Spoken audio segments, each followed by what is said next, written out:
Ukraine, en réalité, évidemment. Bonjour Nargis Hadji, merci d'être avec nous. Est-ce que vous pouvez nous brosser le portrait de ce général ?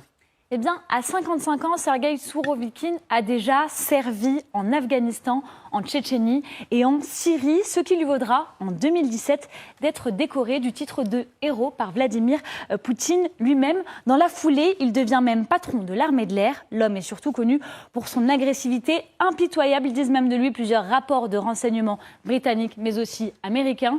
Depuis plus de 30 ans, la carrière de Sourovikine a été marquée par des allégations de corruption et de brutalité.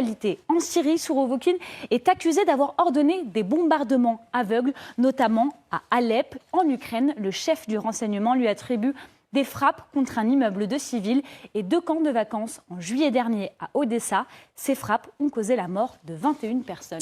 Et sa notoriété, triste notoriété quand même, ne s'est pas construite que sur les champs de bataille, Nargis. Oui, exactement. Il a ce surnom, Général Armageddon, donné par la télévision russe. Écoutez. Son nom parle pour lui, ainsi que ses surnoms. Armageddon, brutal. Il les a reçus en Syrie pour une série d'actions dures et non conventionnelles sur le champ de bataille. En 1991, lors d'une tentative manquée de coup d'État, il envoie son unité contre les barricades des manifestants. Bilan, 3 morts. Il passera quelques mois en prison avant d'être libéré par Eltsine. En 1995, il est reconnu coupable de vol et de vente d'armes. Sa condamnation sera annulée. Depuis quelques mois, Sourovikine dirigeait les forces du Sud en Ukraine. Il a participé notamment à la prise de la ville de Lysychansk.